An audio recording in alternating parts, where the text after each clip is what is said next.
Assalamualaikum warahmatullahi wabarakatuh. Selamat datang kembali teman-teman di channel Problem Catur. Semoga kita semua diberikan kesehatan dan rizki yang melimpah oleh Allah Subhanahu wa taala. Amin. Baik teman-teman, kali ini saya akan memainkan pembukaan Ruy Lopez yang dimenangkan oleh hitam. Dari beberapa varian ini berbeda-beda jawaban dari hitam teman-teman. Dan partai ini dimainkan oleh Alfred Richard melawan Amos Boone di England pada tahun 1888. Dimulai dari E4, E5, kuda F3 dan kuda C6. Gajah langsung ke B5. Di sini langsung dijawab kuda ke E7, C3 dan D5. Langkah peraduan dimulai teman-teman. Ternyata di posisi ini teman-teman, kuda kali E5 dengan langkah kombinasi ini dia mengabaikan karena putih berpikir kuda yang di C6 terpin oleh gajah teman-teman. D kali E4. Dan dilanjutkan menteri keempat, menambah kekuatan dengan pining kuda yang di C6 teman-teman. Menteri ke D5. Dan dijawab dengan F4. Sebenarnya di posisi ini teman-teman, dari Amos Boone ketika memilih langkah en passant pion yang F3 ini akan terjadi langkah pertukaran saja. Walaupun dia A6, maka di sini kuda A3 tidak akan berani hitam ini dipikir untuk memukul gajah, tapi ketika dipukul ternyata lebih dahsyat setelah menteri kali benteng di sini teman-teman. Maka di sini cukup frontal nantinya serangan dari hitam, tapi pilihan langkah itu tidak dipilih oleh Amos Boone. Kembali ke posisi di saat F4. Langkah partai dimainkan oleh Amos Boone adalah gajah ke D7. Setelah gajah ke D7 teman-teman, kuda langsung kali D7 di sini. Memaksa raja untuk naik. Raja kali kuda dan putih langsung rokade teman-teman. Kuda F5 menahan laju pion untuk ke F5 di sini. B4. A5 dijawab oleh Amos Boone. Dan di sini teman-teman, raja ke H1. Dia tahu ada kemungkinan nantinya gajah gelap ini ditempatkan di C5 untuk pertukaran gajah. Makanya menghindar duluan raja dari putih teman-teman. A kali B4. Diberikan begitu saja benteng yang di A8 ini oleh Amos Boone. Dan jika di posisi ini teman-teman, menteri kali benteng, kuda langsung ke G3. Bayangkan teman-teman, ini langsung cek. Dan ketika dipukul, maka di sini datang H5 menteri dan seterusnya G1 raja, gajah ke C5 cek. Di sini teman-teman bisa ditutup dengan pion ke D4, tapi pasti dipotong oleh pion yang di E4. Ketika di sini benteng yang ke F2 teman-teman. Perhatikan, ini masih pura-pura cek dulu dari hitam. Tapi yang teman-teman tidak sadari adalah menteri yang di A8 ini nganggur punya putih. Kalaupun di sini ditutup, maka di sini hilang menterinya. Luar biasa langkah dari Amos Boone, kombinasinya ini sangat komplek. Baik, kembali ke posisi di saat A kali B4. Langkah partai dimainkan oleh putih teman-teman. Gajah cek dengan memukul kuda. Dan di sini langsung dipukul dengan pion. Dan ternyata betul-betul dari putih ini tertarik dengan benteng yang di A8. Dipukul. Dia masih belum sadar bahwa itu merupakan jebakan teman-teman. Di sini langsung gajah ke C5. Mutlak di sini menteri tidak bisa lari. Ketika dia lari adalah checkmate. Di partai teman-teman, menteri dari putih masih belum sadar. Dia masih asik dengan memukul benteng yang di H8. Langsung di close dengan kuda G3. Dan ternyata masih dimakan juga oleh putih. Langsung datang checkmate menteri H5. Luar biasa jebakan dari Amos Boone nih teman-teman. Baik, kita lanjut ke partai berikutnya. Dan partai ini dimainkan oleh Gustav Newman melawan Adolf Anderssen teman-teman pada tahun 1866. Varian ini adalah varian Cosio Dauphine dari pembukaan Ruy Lopez. Dimulai dari E4, E5, kuda F3, kuda C6, gajah ke B5, dan kuda yang di G ke E7. Putih langsung rokade, kuda G6, D4, dan di sini E kali D4, kuda kali D4, gajah C5. Setelah gajah C5, dia ke E2 teman-teman. Hitam rokade, raja ke A1. Kuda C ke E5 dan kuda ke G3. Dijawab D6, dilanjutkan dengan gajah ke E2. Dia menarik mundur pasukan teman-teman dari putih. Menteri ke A4, kuda ke D2. F5. Di sini E kali F5 teman-teman. Gajah kali F5 dan kuda kali F5. Benteng kali F5, kuda ke F3 dengan mengancam menteri sekaligus peraduan kuda di sini. Kuda kali F3 dan gajah kali F3. Gajah kali F2 di sini. Di sini menteri langsung ke E2 teman-teman. Gajah ke G3. Jelas di sini ancamannya checkmate. Dijawab sederhana dengan H3, benteng A ke F8. Dengan niat menyusun kekuatan di sini, langsung dijawab gajah ke D2 teman-teman oleh putih. C6, gajah G4, benteng F2, dan dilanjutkan dengan benteng kali benteng. Benteng kali benteng di sini. Di sini jika putih ini cek, tentu cukup ditutup dengan benteng teman-teman. Menteri ke E6 ternyata dia ceknya bukan ke E8 dan raja ke H8. Di posisi ini jika tetap dipaksa cek, hanya ditutup dengan benteng ini cukup teman-teman. Dan setelah memukul, pion misalnya tertarik, ini gajah langsung ke E5. Manuver langkah ini tentu ancamannya checkmate. Menteri kali A7 misalnya. Di sini teman-teman belum bisa dilakukan untuk checkmate karena akan ketika misalnya menteri disusul, langkahnya akan seperti ini hasilnya. Makanya di saat memukul pion A7, gajah memukul pion. Ketika D1, maka di sini cukup C5 teman-teman. Jika pilihan langkah diambil seperti itu oleh putih teman-teman. Kembali ke posisi di saat raja bergeser ke H8 di saat dicek oleh putih. Langkah partai dimainkan oleh putih, benteng ke G1. Sembari tetap menjaga pion yang di G2. H5 dilanjutkan dengan gajah ke F5. Targetnya adalah kuda ini akan dihabisi ketika tidak dipindah teman-teman. Dan masalahnya agak kesulitan langkah kuda di sini teman-teman.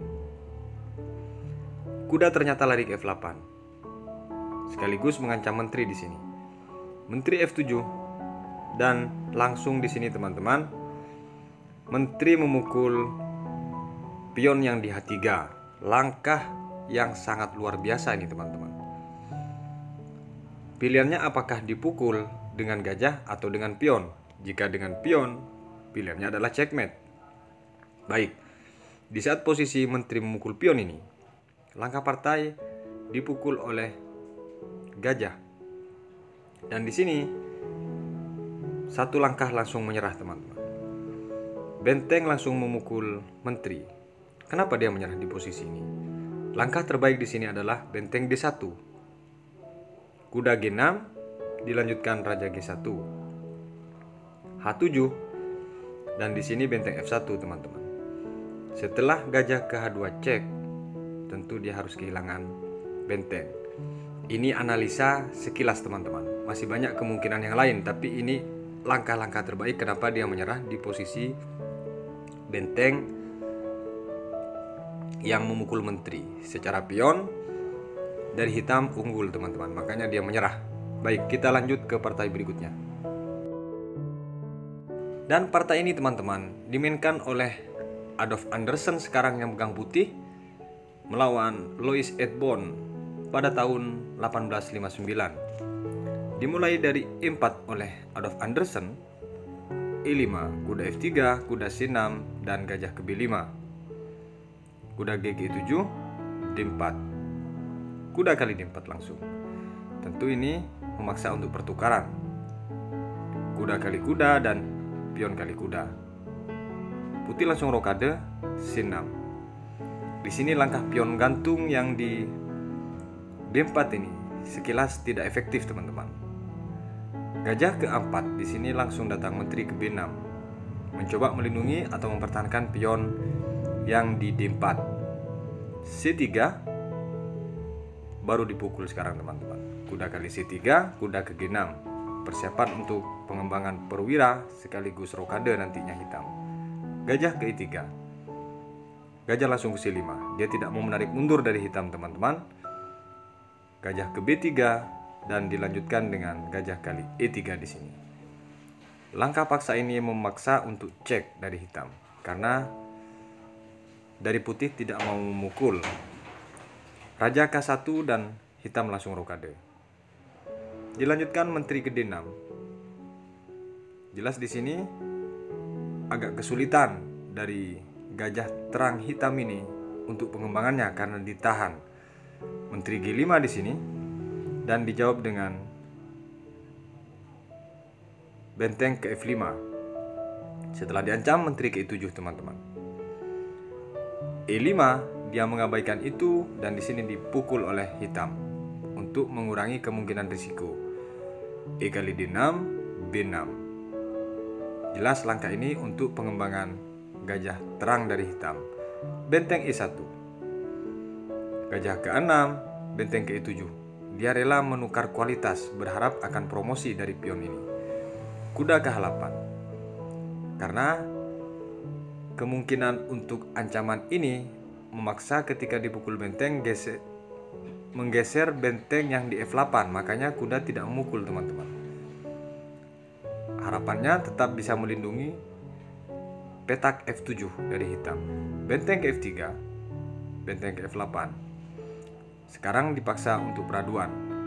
Kuda ke E4 dan di sini kuda bergeser untuk melindungi pion, baru dipukul benteng oleh hitam.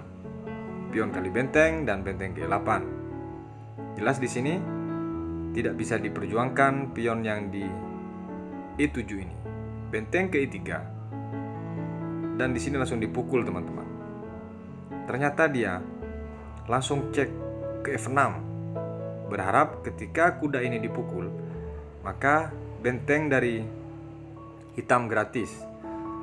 Ketika dipukul, tentu pasti unggul sudah. Putih, teman-teman. Adolf Anderssen berharap kuda ini dipukul dan ternyata dia bergeser ke F8, teman-teman. Dari putih boleh memukul pion dan langkah partai. Kuda ini memukul pion yang di H7. Raja ke E8 dan di sini benteng kali benteng. Raja kali benteng. Di posisi ini dari Adolf Anderssen ternyata menyerah, teman-teman. Karena tahu kemungkinannya sangat tipis, jangankan menang, remis pun tidak ada. Selisih pion di sini 2, teman-teman. Makanya dari Adolf Anderssen menyerah di posisi ini.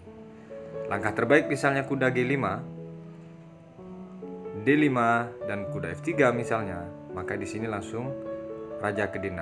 Kemungkinan promosi dari 2 pion ini tinggi, teman-teman. Makanya Adolf Anderssen di posisi ini langsung menyerah. Baik, kita lanjut ke partai berikutnya. Dan pembukaan Ruy Lopez yang terakhir nih, teman-teman, dengan varian Retreat Defend yang dimainkan oleh Charles Henry melawan John Scotland pada tahun 1849. Dimulai dari E4, E5, kuda F3 dan kuda C6, gajah ke B5 dan gajah ke D6. Langkah dengan varian gajah D6 ini sangat langka dan ini sekilas langkah blunder, teman-teman. Kuda C3, kuda G ke E7. Dilanjutkan dengan D3, A6. Gajah ke-4, B5.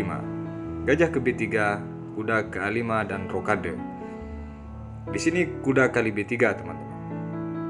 Untuk menghilangkan kemungkinan serang ke F7 gajah terang dari putih ini sangat tajam, makanya langsung dihabisi. Karena kunci dari Ruy Lopez ini teman-teman, harus dihilangkan gajah terangnya agar tidak terlalu tajam.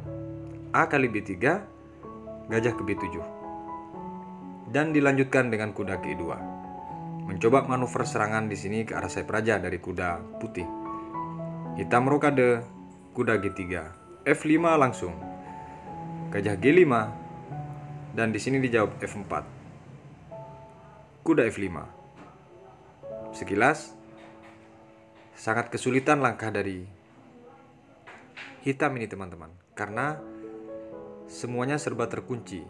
Tapi setelah menteri ke E8, perlahan punya harapan untuk menyerang balik teman-teman.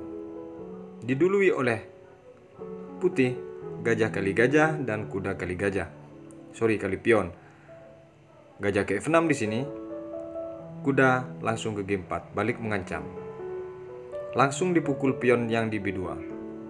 Benteng ke B1 dan penempatan gajah C3 ini oleh hitam sangat efektif untuk mengunci kemungkinan benteng bergeser ke E1 teman-teman.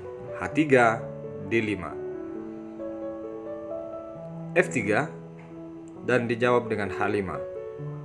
Setelah H5 ini, kuda ke F2, G6. Di sini teman-teman, kuda ini sudah terjebak. Langkah kemungkinan dia lari hanya ke H4 atau cek ke H6. Jika di sini ke H4, maka langsung diancam oleh gajah. G3 coba lindungi, malah balik mengancam 2 perwira jadinya. Tetap dia harus hilang kudanya teman-teman. Kembali ke posisi di saat G6, menteri ke C1 dijawab oleh putih. Pion kali kuda dan menteri kali pion yang di F4. Pion kali pion yang di E, menteri G5 cek. Raja ke H7 dan di sini teman-teman dijawab dengan pion F memukul pion yang di E. Gajah ke D4. Setelah dikunci posisi kuda ini terpin oleh gajah, E kali D5. Malah dia membuka ruang menteri bisa masuk teman-teman. Menteri langsung ke F7. Dengan mencoba menambah serangan di sini, benteng yang di B ke E1. Perhatikan teman-teman. Di sini langsung dipukul oleh gajah sekaligus cek. Raja ke A1 dan benteng A ke E8. Benteng kali benteng teman-teman. Dan menteri kali benteng. Di posisi ini dari putih menyerah. Kenapa dia menyerah? Karena selisih 2 gajah teman-teman. Mutlak tidak bisa dilanjutkan lagi permainan jika posisi seperti ini, apalagi di level Grandmaster. Baik, semoga bermanfaat bagi teman-teman yang menghadapi pembukaan Ruy Lopez. Ini ada sedikit referensi ketika teman-teman memegang buah hitam. Sampai berjumpa di video berikutnya. Wassalamualaikum warahmatullahi wabarakatuh.